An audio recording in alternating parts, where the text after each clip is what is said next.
현실에서 만나게 되는 두려움, 그 두려움으로 인해 우리는 우리의 삶의 자리 가운데에서 초조함, 그 초조함을 넘어 성급한 반응을 하게 합니다. 그러다 보니 우리 일상생활에서 많은 일들, 만나게 되어지는 많은 일들을 그르치게 합니다. 우리 신앙생활에서도 마찬가지입니다. 하나님께서 우리 믿음의 사람 한 사람 한 사람에게 각자의 믿음대로 귀한 약속과 언약을 허락해 주셨음에도 불구하고 우리의 믿음의 사람들 역시 현실에서 만나게 되는 그 두려움, 그 두려움으로 인해 시간이 지남에 따라 현실적 대안을 찾게 되고 그 현실적 대안을 쫓아가는 모습을 보게 됩니다.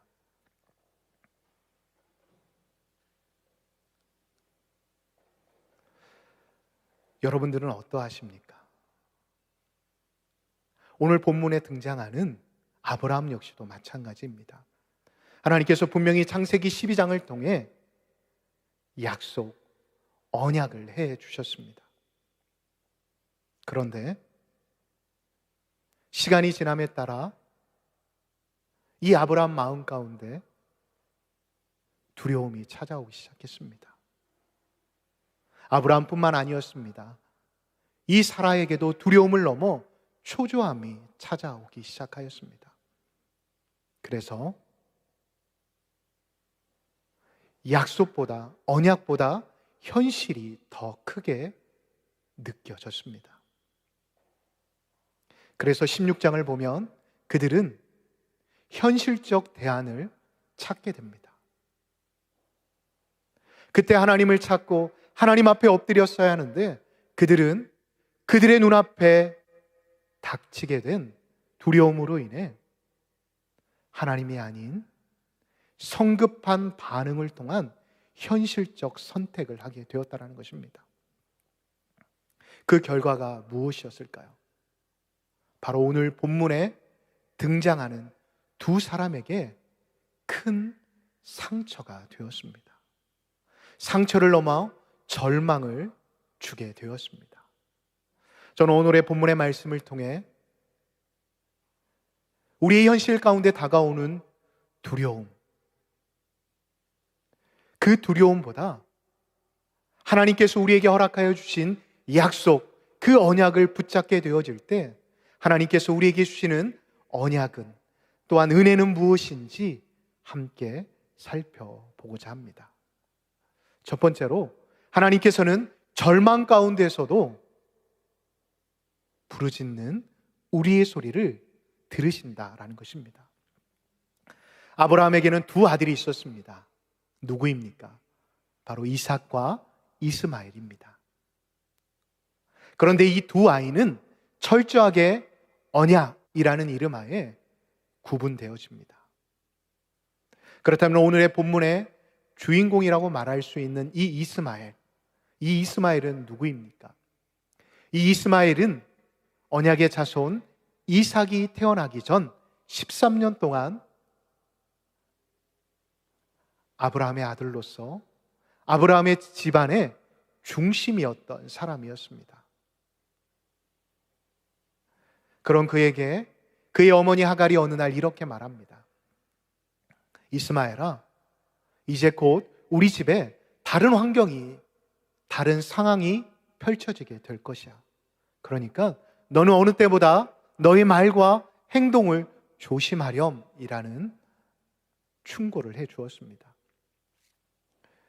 13살에서 14살 되는 청소년기를 지나고 있는 아이를 둔 부모님들은 잘 아실 것입니다. 그때 아이들이 부모님의 말에 잘 귀를 기울입니까? 잘 귀 기울이지 않습니다. 그렇게 어머니의 말을 듣는 둥 마는 둥 하던 어느 날 아브라함 집에 어린아이가 태어나는 소리가 들리게 됩니다. 이 아이가 태어나는 소리가 들림과 동시에 그의 아버지 아브라함이 이스마엘에게서 보이지 않는 것입니다. 뿐만 아닙니다. 종들의 태도도 변함을 느끼게 됩니다. 12살에서 13살, 아니 14살 그쯤 아이들의 마음이나 또한 심정이 한번 틀어지게 되면 어떻게 되죠? 여러분, 걷잡을 수가 없습니다. 이 이스마엘도 그 마음 가운데 변화가 일어난 것 같습니다. 아무래도 모든 중심이 자기에게서 이제 갓 태어난 배다른 동생에게 쏠렸기 때문이 아닐까 생각이 되어집니다. 그래서 그런지 9절을 보면 이 이스마엘이 이제 막 젖된 이삭을 놀립니다. 주석을 살펴보면 이 놀림이 그냥 놀림이 아니라 성적인 수치를 느낄 수 있을 조롱과 같은 놀림이다라고 기록이 되어 있습니다. 그런데 이 모습을 큰엄마라고 말해야 하는지 아니면 배다른 엄마라고 말을 해야 할지는 모르겠지만 사라가 보게 됩니다. 그 모습을 본 사라는 어떻게 행동합니까? 불같이 화를 냅니다. 그리고 쪼르르 자신의 남편에게 달려가 두 모자를 자신의 집에서 쫓아달라고 간청을 합니다. 그 모습에 당황을 했는지 아브라함이 12절을 보니 하나님 앞에 기도를 합니다. 그러자 하나님께서 어떻게 응답하십니까? 하나님께서는 그 아브라함의 기도를 들으시고 이렇게 말씀하십니다. 아브라함아, 사라의 말대로 들어주렴이라고 말입니다. 그 기도의 응답을 받고 아브라함은 그 다음 날 새벽에 떡과 물 가죽 한 부대를 이스마엘과 하갈에게 주고 아브라함 집에서 쫓아버립니다. 여러분, 이 두 모자에게 처한 상황을 한번 살펴보십시오. 얼마나 난감했을까요? 남편에게 버림을 받고 아버지에게 버림을 받고 더군다나 아브라함은 의인이라고 불리웠던 사람 중에 한 사람이었는데 그들에게서 쫓김을 받게 되었습니다. 얼마나 상심이 컸을까요? 얼마나 절망했을까요?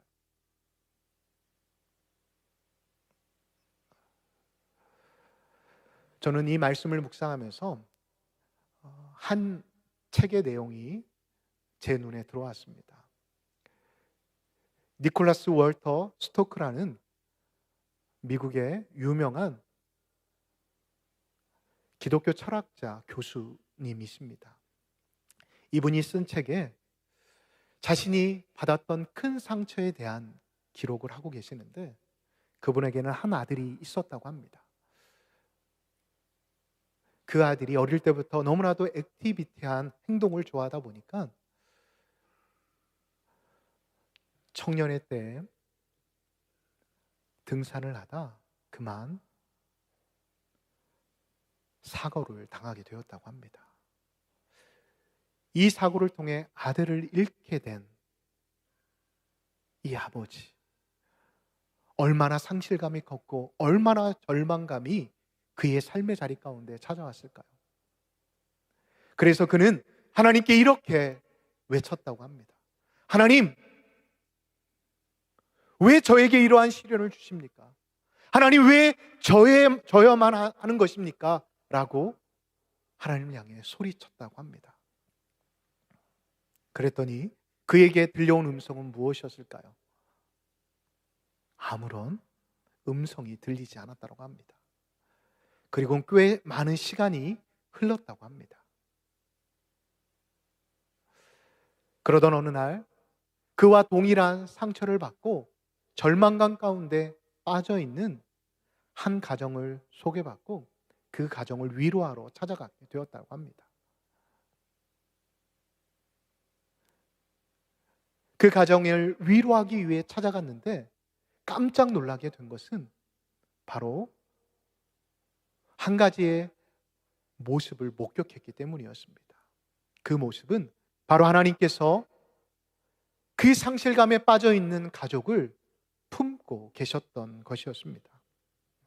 다시 말해 자신을 배신하여 세상을 배척하지 않으시고, 다시 말씀드리면 자신을 배신하여 배척한 세상을 하나님께서는 배신하지 않으시고 그 세상을 사랑하시기 위해 자신이 사랑하는 방식으로 그들을 품고 계신 하나님을 보게 되었던 것입니다. 그리고 깨달았다고 합니다. 하나님은 우리의 고통과 함께 하시는 분이시며 우리를 사랑하시어 스스로 고통 가운데 들어가시는 분이시구나라는 것을 말입니다. 그래서 그는 그의 책에서 이렇게 기록하고 있습니다. 자신은 그 사건을 겪고 난 뒤에 특별한 날이면 그의 아들의 생각이 문득문득 떠오르긴 하지만 그 슬픔과 그 상실감이 상쇄되는 계기가 되었다라고 기록하고 있습니다. 다시 말씀으로 돌아갑니다. 오늘의 본문의 말씀을 다시 한번 주목해 보십시오. 지금 상실감을 넘어 절망감 가운데 빠져 있는 하갈과 이스마엘, 그들에게 하나님께서 어떠한 은혜를 베풀어 주고 계십니까? 여러분, 오늘의 본문의 말씀 17절을 보시기 바랍니다. 17절을 보면 하나님께서 하나님의 사자를 보내 하갈에게 말씀하여 주고 계십니다. 하갈아, 무슨 일이냐? 두려워하지 말아라. 하나님이 저기 있는 아이의 소리를 들으셨다라고 말씀하고 있습니다. 여러분, 좀 이상하지 않나요? 지금 울고 있는 것은 하갈인데 왜 하나님께서는 이스마엘의 울고 있는 소리를 들으셨다라고 말씀하고 계시는 것일까요? 왜일까요? 저는 이 부분을 좀 묵상해 보았습니다. 또 한 가지 의심이 생겼습니다. 아니, 이때면 이삭이 젖될 쯤이니까 나이가 못돼도 16에서 18살 사이일 텐데 엄마보다도 더 기력이 강하고 더 강건할 텐데 왜 울지 못하고 저 관목 덤불 사이에서 힘없이 쓰러져 있는 것일까 말입니다. 그래서 여러 자료들을 찾아보니 한 자료에서 이렇게 해석하고 있었습니다. 이스마엘은 집을 나오기 전 사라에게 언어적 폭력과 정서적 폭력을 당하였을 거라고 합니다. 뿐만 아니라 종들에게는 육체적인 학대를 받았을 거라고 말하고 있습니다. 다시 말해 지금 이스마엘은 보이지 않는 폭력과 보이는 폭력에 시달려 더 이상 움직일 수 없는 상황에 처해 있게 되었다는 것입니다. 뿐만 아니라 상황적으로 지금 광야를 떠놀다 물이 없어 목이 말라 더 이상 기력을 회복하지 못할 상황 가운데 놓이게 되었다는 것입니다. 여러분, 이 이스마엘도 한번 생각해 보십시오. 16살에서 18살 정도 되는 이 아이, 이제 생각을 할 수 있는 나이입니다. 이때 이 이스마엘은 무슨 생각을 관목 덤불에서 하고 있을까요? 아마도 그때 내가 배다른 동생 이삭에게 짓궂은 장난을 하지 말았을 걸. 그리고 시간이 지나면 지날수록 아니야, 내가 차라리 태어나지만 않았더라도 내 어머니까지는 고통당하지 않을 텐데 내가 괜히 태어나서 라는 자책감에 더 힘든 시간들을 보내고 있을 것입니다. 아니, 그 자책감을 넘어 죽고 싶어 스스로 어찌할 바를 몰라 바둥거리고 있었을 것입니다. 여러분, 17절을 다시 한번 보도록 하겠습니다. 하나님의 천사가 이렇게 말씀하십니다. 무슨 일이냐? 두려워하지 말아라 라고 말씀하고 계십니다. 여러분, 이 말 역시도 논리적이지 않지 않나요? 무슨 일이냐? 왜 두려워하고 있어?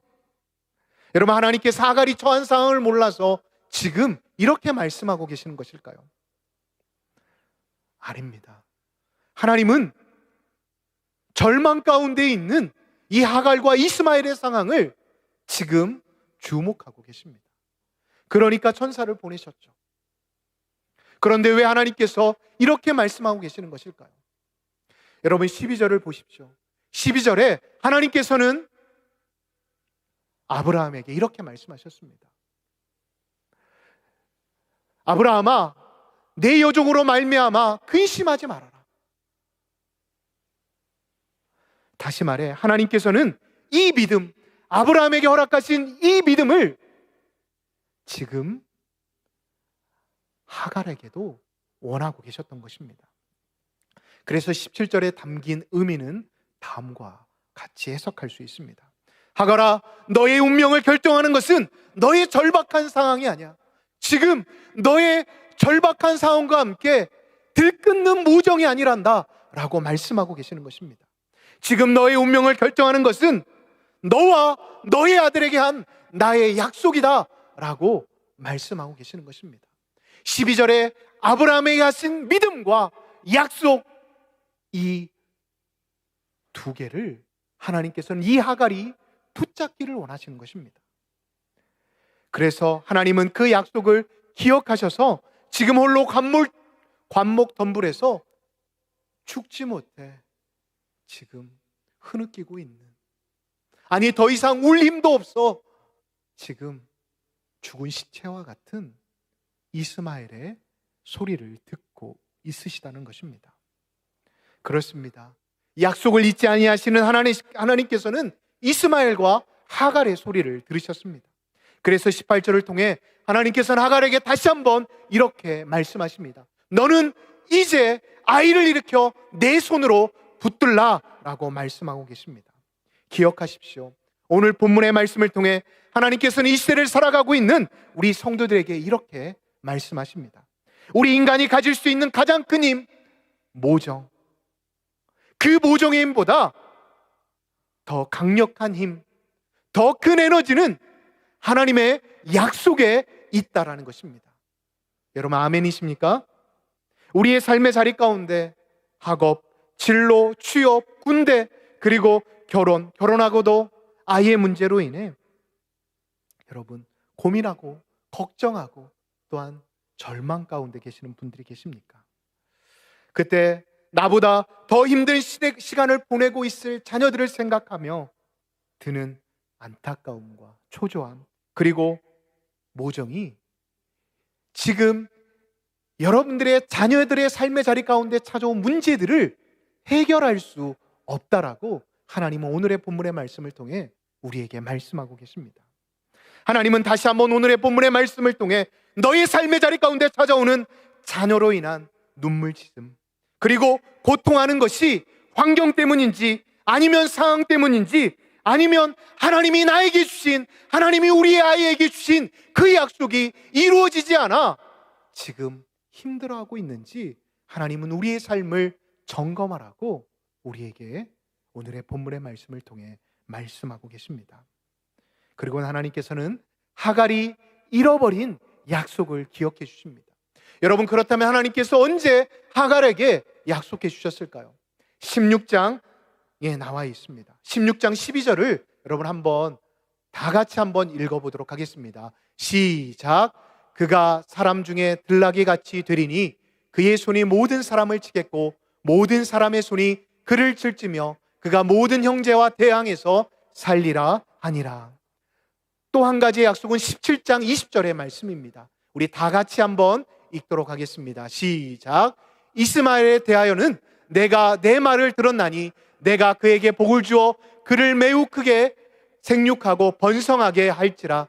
그가 12두령을 낳으리니 내가 그를 큰 나라가 되게 하려니와. 아멘. 광야에 버려진 애라고 해서 그가 걸어가야 할 이 땅에서 힘없고 나약한 존재로 하나님께서는 살아가지 않도록 해주시겠다라고 말씀하고 계십니다. 그렇게 하나님께서는 그 약속을 기억하게 하신 다음 이 하갈을 어떻게 만들어 주십니까? 하나님께서는 그 하갈의 절망 가운데 부르짖는 그 소리를 들으시고 응답하여 주시고 회복을 넘어 번성을 약속해 주십니다. 그래서 18절을 통해 너는 이제 그만 울어라. 이제 너희 아이를 붙들라라고 말씀하고 계시는 것입니다.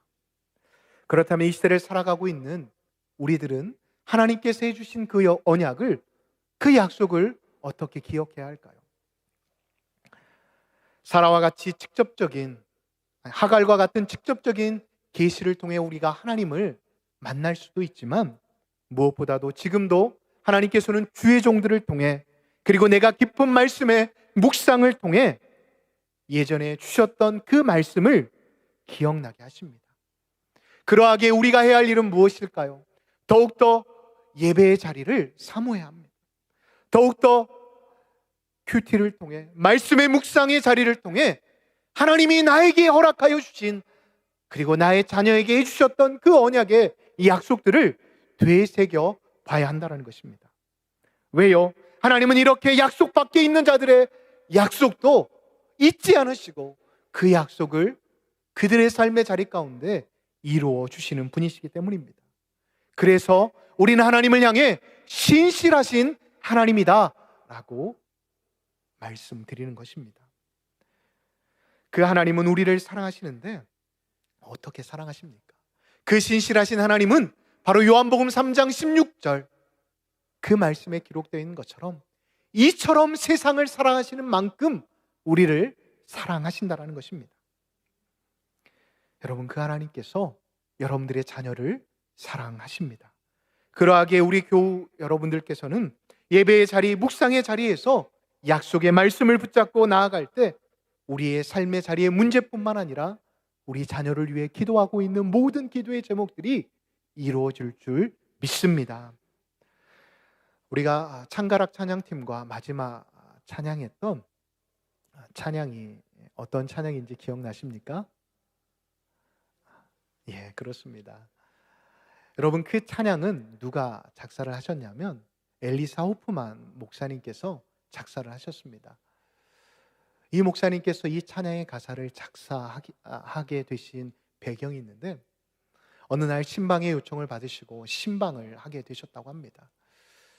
너무나도 그 가정이 절망 가운데 있으셔서 하나님께서 주신 마음으로 수고하고 무거운 짐진 자들아 다 내게로 오라, 내가 너희를 쉬게 하리라 라는 말씀으로 위로해 주셨다고 합니다. 그 말씀을 선포하셨음에도 불구하고 너무나도 큰 절망 가운데 있었던지 그 가정의 부인, 여성이 예배가 다 끝나감에도 불구하고 계속 흐느끼며 울고 있었습니다. 그래서 목사님께서는 말씀을 마치시고 집에 가시기 전 이렇게 다시 한번 권면하셨습니다.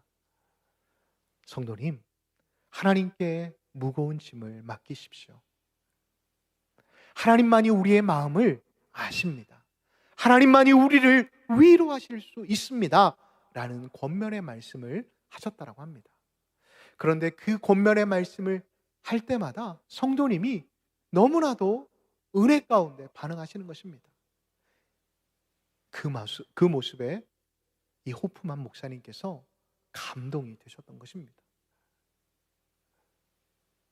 그래서 집에 돌아오셔서 바로 우리가 마지막으로 찬양했던 내 모든 시험, 내 모든 무거운 짐을 주님께 맡기십시오라는 곡으로 가사를 지어 찬양을 만드셨다고 합니다.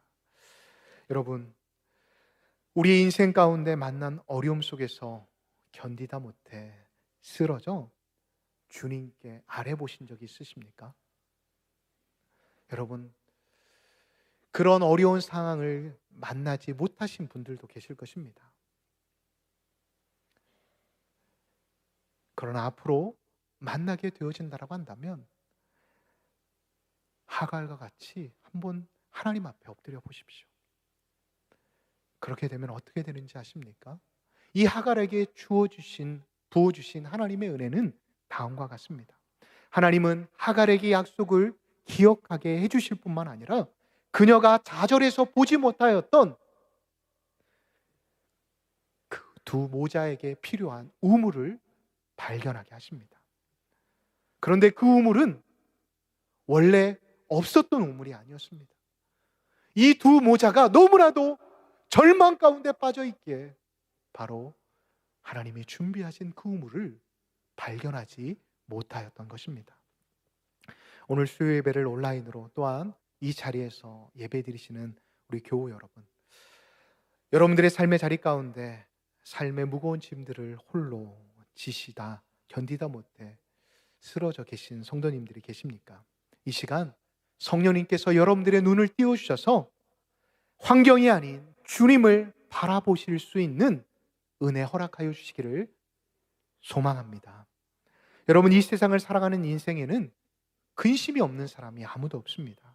그런 인생에게 하나님께서 성경을 통해 가장 많이 하신 말씀이 무엇일까요? 가장 많이 하신 말씀과 명령은 두려워하지 말아라입니다.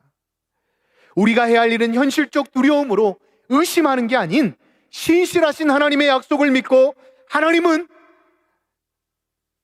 우리를 그냥 바라만 보시는 게 아니라 우리를 일으키시고 우리의 삶의 먼 미래의 문제들을 해결해 주는 게 아니라 바로 앞에 있는 우물을 발견하게 하심을 잊지 마시기 바랍니다. 여러분, 현실적 두려움이 아닌 하나님의 음성을 듣고 그 약속을 붙잡을 때 그녀의 삶이 어떻게 변하게 되었을까요? 우리 20절을 다 같이 한번 합독하도록 하겠습니다. 시작. 하나님이 그 아이와 함께 계심에 그가 장성하여 광야에서 거주하며 활 쏘는 자가 되었더니. 아멘. 여러분, 하나님의 약속이 하갈과 그의 아들 이스마엘에게 이루어졌습니다. 그리고 21절을 보면 또한 아내를 얻어 큰 민족을 이루게 됨을 성경은 우리에게 말씀하고 있습니다. 말씀을 마무리합니다. 현실에 대한 두려움으로 성급한 반응을 하시겠습니까? 아니면 우리의 삶의 자리 가운데 현실의 두려움이 찾아온다 할지라도 말씀을 통해 의심을 이기고 또한 약속이 현실을 이김을 경험하며 살아가시겠습니까? 이 3일 밤 다시 한번 믿음 안에서 약속을 붙잡으시기를 축복합니다. 여러분, 은혜는 변함없어도 우리는 변할 수밖에 없는 연약한 존재입니다. 그러나 그때마다 어떠한 경우에도 약속을 변치 않으시는 그 신실하신 하나님을 바라보며 우리의 삶의 자리 가운데 코로나로 인해 예기치 않은 많은 문제들, 물질의 문제, 건강의 문제, 정신적인 문제로 인해 또한 영적인 문제로 인해 고통받고 계시는 성도님들이 계시거나 또한 자녀들의 입시와 또한 취업과 군입대와 또한 결혼, 그리고 결혼 후에도 예기치 못한 상황과 문제들로 인해 고통받고 계시는 성도님들이 계십니까?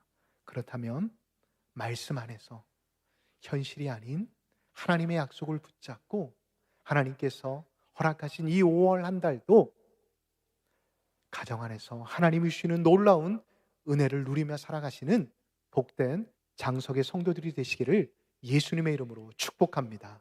아멘. 기도하겠습니다.